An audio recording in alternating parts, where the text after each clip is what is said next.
Perkenalkan,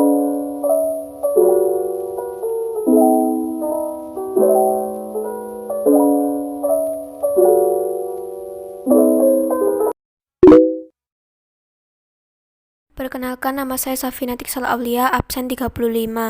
Perkenalkan, nama saya Juninda Mustafa, absen 23. Perkenalkan, nama saya Debbie Filiana, absen 15. Perkenalkan, nama saya Naufal Dini, absen 29. Perkenalkan, nama saya Muhammad Rizky Rafli, nomor absen 24. Perkenalkan, nama saya Rahmat Ali Nuraji Wijaya Kusuma, absen 32. Yang akan kita pelajari dalam bab koloid antara lain 1. Komponen koloid, 2. Sistem koloid, 3. Sifat koloid dan peran, 4. Pembuatan koloid. Di sini saya akan menjelaskan apa itu koloid. Koloid merupakan campuran dari dua zat atau lebih yang tersebar secara merata dengan ukuran partikel terdispersi antara 1 sampai 1000 nanometer. Selanjutnya, komponen koloid. Komponen koloid terbagi menjadi 3, yaitu larutan, koloid, dan suspensi. Campuran antara air dan gula disebut larutan atau suspensi molekuler. Artinya, suatu campuran di mana molekul zat terlarut atau gula menyebar merata dalam molekul pelarut atau air. Campuran ini sering disebut campuran homogen. Contohnya alkohol, air laut, cuka, dan sirup. Untuk campuran air dan susu disebut koloid, yaitu antara campuran homogen dan campuran heterogen. Contohnya ada kabut, tinta, dan asap. Campuran pasir dan air disebut suspensi kasar, yaitu campuran yang terdiri dari dua bagian yaitu endapan dan filtrat atau campuran heterogen. Untuk contohnya ada campuran minyak dan air, kopi, dan debu.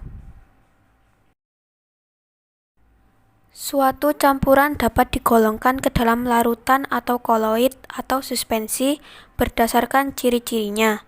Ciri-ciri tersebut adalah sebagai berikut.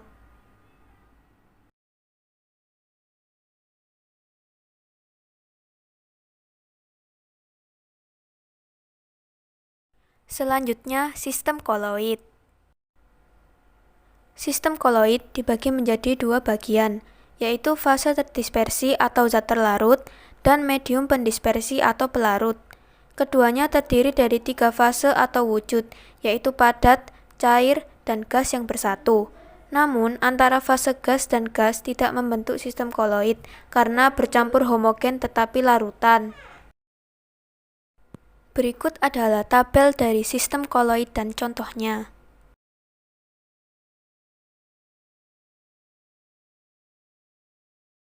Sifat koloid dan peranan dalam kehidupan sehari-hari dan industri. Yang pertama ada efek Tyndall. Efek Tyndall adalah efek penghamburan cahaya oleh partikel koloid. Peristiwa ini ditemukan oleh John Tyndall. Partikel dalam sistem koloid berupa molekul atau ion yang berukuran cukup besar dapat menghamburkan cahaya ke segala arah meskipun partikel koloidnya tidak tampak. Contoh efek Tyndall adalah sorot lampu mobil pada malam hari saat ada debu, asap atau kabut, sinar matahari yang melalui celah daun. Terjadinya warna biru pada siang hari, dan warna merah atau jingga di langit saat matahari terbenam.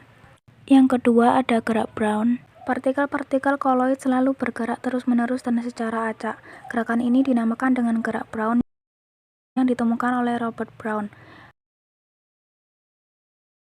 Gerak acak atau Brown ini terjadi karena benturan partikel pendispersi dari segala arah. Adanya gerak Brown dalam sistem koloid menyebabkan partikel-partikel koloid tersebar merata dalam medium pendispersinya.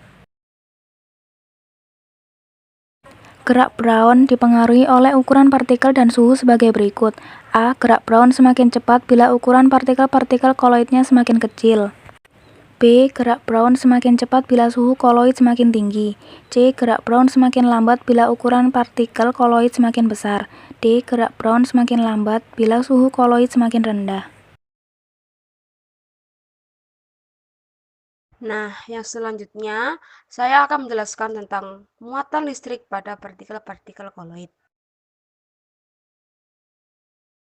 Yang pertama ada elektroforesis.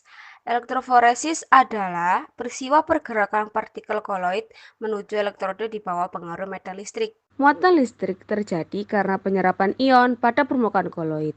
Muatan listrik juga memengaruhi kestabilan koloid di samping karena gerak Brown. Nah, ada manfaat elektroforesis yaitu menerima muatan yang dimiliki suatu partikel, memproduksi barang industri yang terbuat dari karet, dan mengurangi zat pencemar udara yang dihasilkan dunia industri dengan alat kotrel. Next, yang kedua ada koagulasi. Koagulasi atau penggumpalan yaitu peristiwa pengendapan partikel-partikel koloid sehingga fase terdispersinya terpisah dari medium pendispersinya. Nah, yang selanjutnya, koagulasi sering digunakan untuk proses berikut, yaitu yang pertama ada penjernihan air dengan penambahan tawas atau disebut dengan K2SO4, Al2SO43. Yang kedua, proses pendinginan santan. Yang ketiga, pengolahan karet dari lateks atau penggumpalan lateks dengan asam cuka. Yang keempat, pembentukan delta di daerah muara sungai. Yang kelima, telur rebus dan pembuatan agar-agar. Next, yang ketiga ada adsorpsi. Adsorpsi adalah peristiwa penyerapan suatu zat, sehingga partikel-partikel zat tersebut menempel pada bidang penyerapan. Next, lembar selanjutnya ada adsorpsi dimanfaatkan untuk hal-hal berikut. Yang pertama, ada penggunaan norit atau serbuk karbon untuk penyembuhan sakit perut. Yang kedua, proses pemutihan gula pasir pada industri gula dengan tanah di atom dan arang tulang. Yang ketiga, pewarnaan serat sutra, wol atau kapas dalam larutan Al2SO43 pada industri tekstil. Yang keempat, proses penjernihan air keruh dengan tawas. Yang kelima, pembersihan kotoran dengan sabun. Dan yang keenam, absorpsi koloid humas oleh koloid tanah liat. Mengapa kita harus menggunakan sabun saat mandi atau mencuci baju? Kotoran yang menempel pada pakaian atau badan berupa debu dan minyak. Karena air sedikit bermuatan listrik atau berkutub, sedangkan minyak tidak bermuatan, maka keduanya tidak menyatu.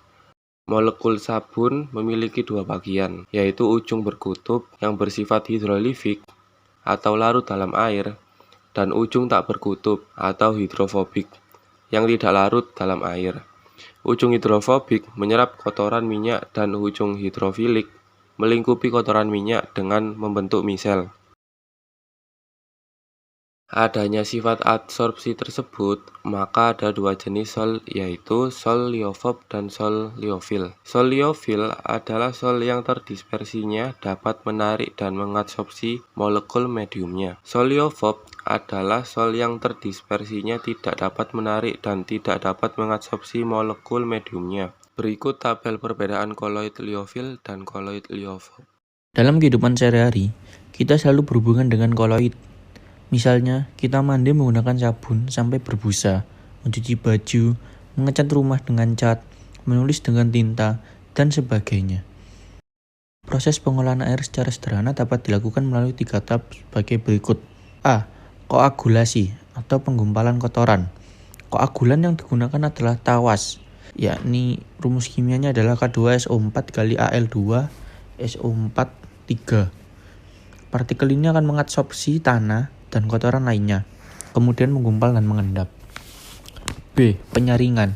Hasil dari koagulasi dipisahkan dengan cara penyaringan. Hasilnya, air menjadi jernih. Penyaring yang biasa digunakan adalah menggunakan lapisan pasir, kerikil, dan ijuk. C. Disinfektan.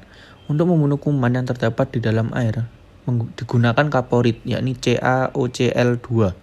Tetapi efeknya air menjadi berbau. Untuk menghilangkannya, digunakanlah arang. Sedangkan untuk menaikkan pH, digunakan kapur tohor. Pembuatan koloid. Koloid dibuat dengan cara kondensasi dan dispersi. 1. Cara kondensasi. Pembuatan koloid dengan cara kondensasi adalah dengan mengubah partikel-partikel larutan yang terdiri dari molekul atau ion-ion menjadi partikel koloid. 2. Cara dispersi. Cara dispersi yaitu pembuatan koloid dari suspensi kasar. Cara dispersi dibedakan menjadi 4 sebagai berikut. A. Cara mekanis. Pembuatan koloid dengan cara penggerusan atau penggilingan untuk zat padat, cara pengatukan atau pengocokan untuk zat cair, kemudian didispersikan ke dalam medium atau pendispersi. B. Cara peptisasi. Pembuatan koloid dengan cara memecah molekul besar menjadi molekul yang lebih kecil dengan menghilangkan ion elektrik penyebab gumpalan. C. Cara busur Bragg. Elektrodispersi. Pembuatan koloid dengan loncatan bunga api listrik. D. Cara homogenisasi. Pembuatan koloid dengan cara membuat suatu zat menjadi homogen dan berukuran koloid.